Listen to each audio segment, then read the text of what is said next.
Good evening friends, দেবিশন ওয়ার্ল্ডে আমি তোমাকে আপনাদের আবার সবাইকে স্বাগত জানাচ্ছি। এখন আপাতত আমি সন্ধ্যের জল খাবারের বাসনগুলো একটু মেজে নিচ্ছি। মা এসেছিল, তো আজকে সন্ধ্যের জল খাবারে একটু বেশ ভালো করে কলটা বন্ধ করি। হ্যাঁ, মুড়ি মাখা হয়েছিল কী কী দিয়ে, চানাচুর, শসা, টমেটো, তারপর মটরশুঁটি, একটু গাজর কুচি। এই মুড়ি মাখাটা এই শীতকালে দারুণ লাগে খেতে। এখন মোটামুটি অনেকটাই লেট হয়ে গেছে, এবার রাতের ডিনারে প্রিপারেশন নিতে হচ্ছে। অ্যাজ ইউজুয়াল আপনারা যেমন জানেন, যা আমার বাড়িতে কেউ মানে দিনের খাবার রাতে খায় না, মানে আমাদের সমস্ত ভিন্ন ভিন্ন মেনু হতে হয়। দিনের খাবার আলাদা, রাতের খাবার আলাদা। তো ঠান্ডার রাত, বেশ এই সময় একটু চটপটা খেতে ভালো লাগে। তো ইচ্ছা আছে একটু ফুলকপির পরোটা বানাবো, যেটাকে হিন্দিতে গোবি পরাঠা বলে। তো ওইটাই বানানোর প্রিপারেশন নিচ্ছি। চলুন আপনাদের সাথে রেসিপিটা শেয়ার করি। রদ দেখা কলা গাছা দুটো একই সাথে হয়ে যাবে। আপাতত আগে বাসন কটা ধুয়ে নিই। এই দেখুন, কিচেনের যে সমস্ত জিনিসগুলো, যে শপিং হলটা আপনাদের সাথে শেয়ার করেছিলাম, সেগুলো মোটামুটি আমি কিচেনে বিছিয়ে ফেলেছি। এই ম্যাটটা আমি বিছিয়েছি। যারা সিলিকন ম্যাট নিতে পারছেন না, তারা এরকম একটা ম্যাট নিয়ে নিন। অনেক অনেক অনেক কাজে আসবে। আমার অ্যাটলিস্ট পুরো জলটা এখানে সোক করে নিচ্ছে, যে কারণে আর আমার এই জায়গাটা একদম ভিজে ছপছপে হচ্ছে না। কারণ গ্রীষ্মকালে জলটা খুব জলদি শুকিয়ে যায়, কিন্তু শীতকালে শুকোতে চায় না। আর আমার এই কিউট ডাস্টবিনটা দেখুন, আমি এখানে একটা প্লাস্টিক দিয়ে দিয়েছি। কি দারুণ লাগছে না? আর কেউ দেখতেও পাচ্ছে না। আর জানেন তো, এই খোসা টোসাগুলো যদি একটু আপনি ওপরে ছেড়ে রাখবেন না, একটা ছোটো হালকা ছোটো ছোটো পোকা হয়, সেই পোকাটাও থেকে আপনি বাঁচতে পারবেন। তো যাই হোক, আমি আর ফুলকপিটা ফ্রিজে ঢোকাইনি। এই যে এত বড়টা ফুলকপি আছে, এত বড় তো আমি বানাবো না, এর থেকে একটু কম করে আমি বানাবো। তো লোকে যেরকম বানায়, আমার প্রসেসটা একটু আলাদা। তো আমি আপনাদের সাথে ওই প্রসেসটা একটু শেয়ার করে নিচ্ছি। চলুন দেখা যাক কীভাবে বানাই। ফুলকপির পরোটা বানানোর জন্য প্রথমে যেটা আমি করব, সেটা হচ্ছে এই ফুলকপিগুলোকে আমি এরকম ডুমো ডুমো প্রথমে কেটে নিয়েছি। তো আমার ইন্ডাকশান আছে, তো আমি ইন্ডাকশানে একটু গরম জলে এগুলোকে ভাপিয়ে নেব। মানে আমি এগুলোকে সেদ্ধ করছি না, জাস্ট যেটা ঠান্ডা জলে ওয়াশ হয় আমি ডিরেক্টলি, এখন তো অনেক ধরনের পেস্টিসাইড দেয়, অনেক ধরনের সার হয়, ধুলো ময়লা থাকে, তো আমি একটু গরম জলে এগুলোকে ভাপিয়ে নিচ্ছি। তো আমি ইন্ডাকশানে চাপিয়ে দিয়েছি আপনার এই গামলাটাতে জল দিয়ে। এবার আমি এটাকে অন করে দেবো, আর এর মধ্যে দিয়ে দেবো জাস্ট অল্প একটু নুন।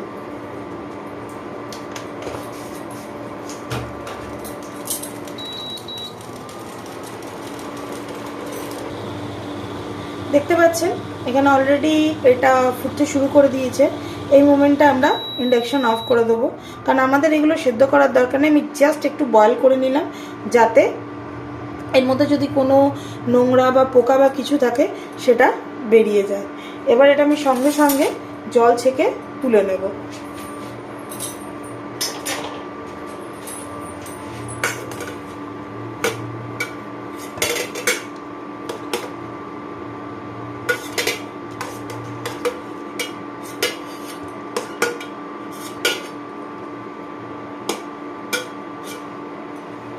এবার এটাকে আমি একটু ঠান্ডা হতে দেবো, তারপর আমি এটা গ্রেটারে গ্রেট করে নেব।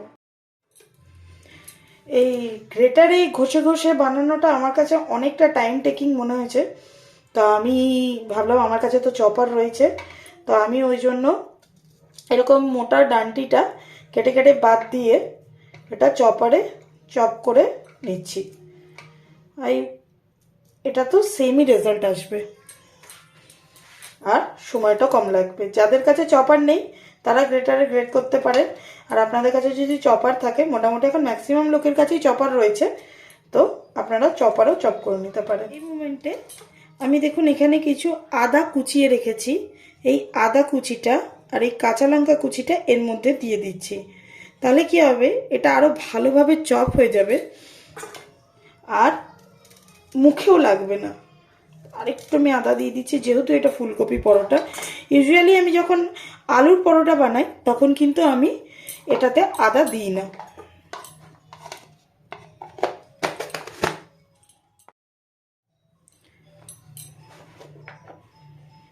দেখতে পাচ্ছেন দুই একটা ছোটোখাটো ফুল ছাড়া মোটামুটি সবই চপ হয়ে গেছে। তো যেগুলো চপ হয়নি আমি একটু সেগুলোকে সাইডে করে নিচ্ছি, এগুলো আমি কেটে দিয়ে দেবো। কত সুন্দর চপ হয়েছে দেখুন।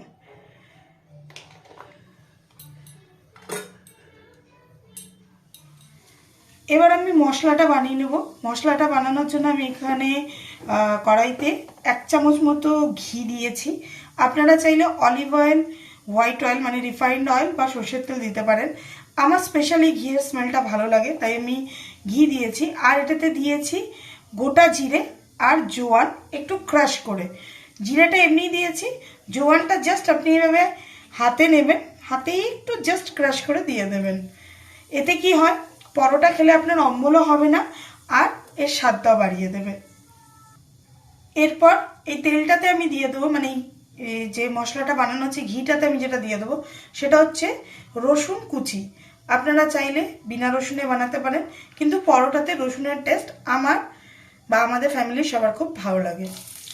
আমি একটু রসুন কুচি দিয়ে দিচ্ছি। তেলে সবসময় প্রথমে রসুন কুচি দেবেন, তাহলে ফ্লেভারটা আরও বেটার আসে। এখানে জাস্ট রসুনটা আমি 2-1 বার এরকম চালিয়ে নেব, আমি এটাকে পুরো ভাজছি না।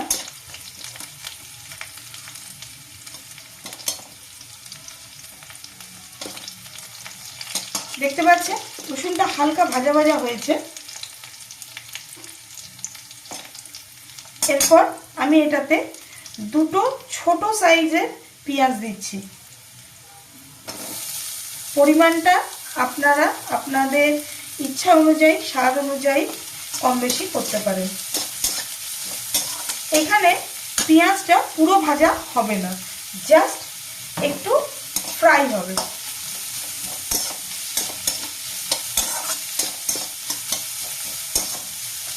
আঁচটা বাড়িয়ে দেবেন। পেঁয়াজটা যেই পিঙ্ক কালার এসে গেছে, এটাতে এবার আমি দিয়ে দেবো গ্রেট করে রাখা ফুলকপিটা। ফুলকপিটা একটু নেড়ে ছেড়ে নিয়ে আমি এর মধ্যে প্রথমে দেব 1 চিমটে মতো হলুদ। চাইলে আপনারা এটা নাও দিতে পারেন। দিয়ে একটু এটাকে প্রথমে নেড়ে ছেড়ে নেব, যাতে এটা জাস্ট একটু রং ধরে যায়। ঝাল লঙ্কা গুঁড়ো, এটা কিন্তু কাশ্মীরি মির্চ নয়, এটা ঝাল। যেহেতু আমি কাঁচা লঙ্কাটা কম দিয়েছি, তো এটা একটু আমি দেব। এই সময় অনেকে জিরে গুঁড়ো, ধনে গুঁড়ো দেয়, বাট আমি আজকে এখানে জিরে গুঁড়ো, ধনে গুঁড়ো দেবো না, কারণ আমি ইউজুয়ালি পরোটাতে জিরে গুঁড়ো, ধনে গুঁড়ো দিই না।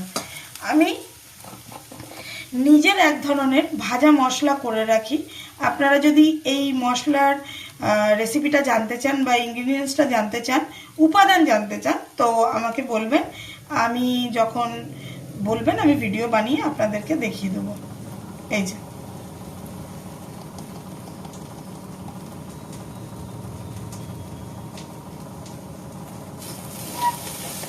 আচ্ছা, যারা জিরে ধনে দিচ্ছেন তারা আপনারা চাইলে এটাতে গরম মশলা গুঁড়ো দিতে পারেন, বাট আমি দিই না।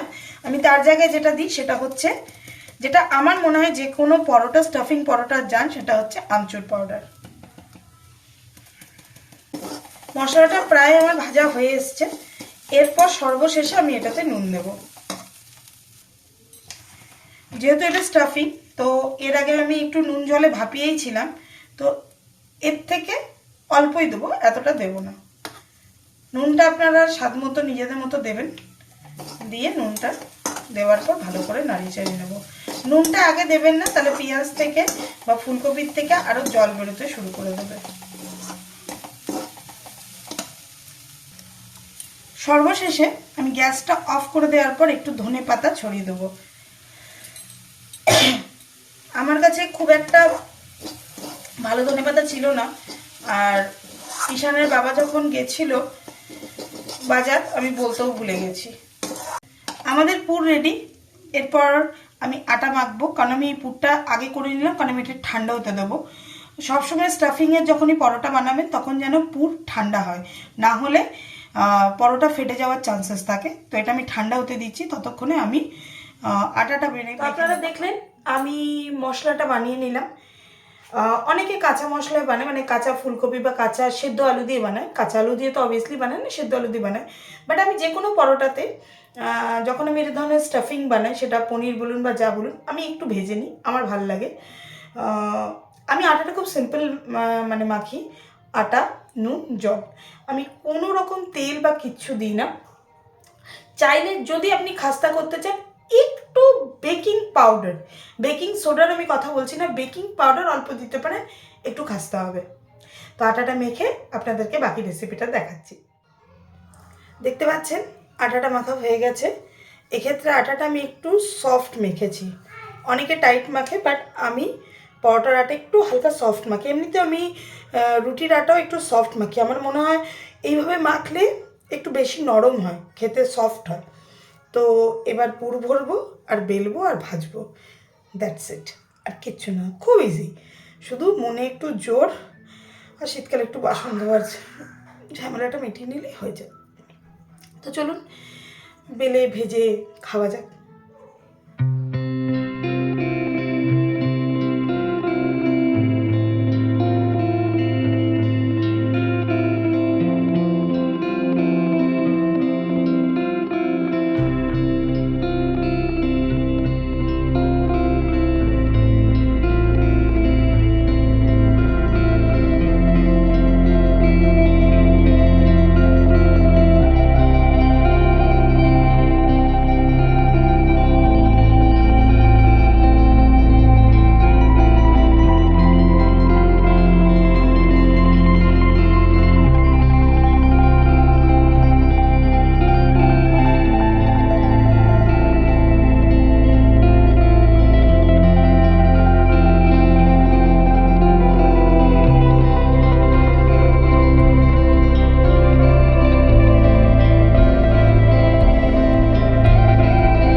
কি হয়েছে?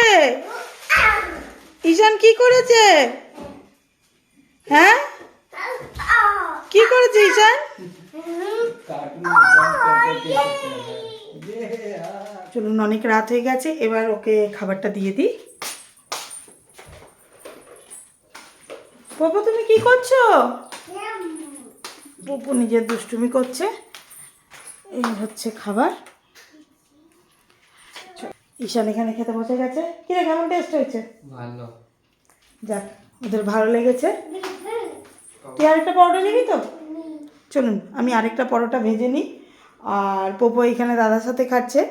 পপো, পপো কেমন আছে? এমনি কি হয়? এমনি আনালে এমনি, এমনিটা কি? পপো তোমার পরোটা ভালো লেগেছে? ভালো, গুড গুড। হ্যাঁ, পপো গুড বলে দিয়েছে, তার মানে আমি আজকেও পরীক্ষায় উত্তীর্ণ হয়ে গেছি। আর এই যে দেখুন আমাদের টিভি, ঠিক আছে, এখানে হয় মিউট ভার্সনে এইসব ট্যাঙ্কার চলে, নাহলে সারাক্ষণ কোকোমেলন চলে। টিভিটা কেনা হয়েছিল মুভি আর সিরিজ দেখার জন্য, ওই দুটোই দেখা হয় না। তো চলুন আমি বাকি পরোটাগুলো করে নিই, তারপর খেয়ে দিয়ে ঘুম। কালকে সকালে ঈশানের স্কুল, ডেলি রুটিন স্টার্ট। তো আজকে দেবমিতা আপনার কাছে এই মুহূর্তে বিদায় নিচ্ছে। আবার দেখা হবে নতুন একটা ব্লগ নিয়ে, নতুন কিছু নিয়ে। ততক্ষণের জন্য সবাই ভালো থাকবেন। Good night.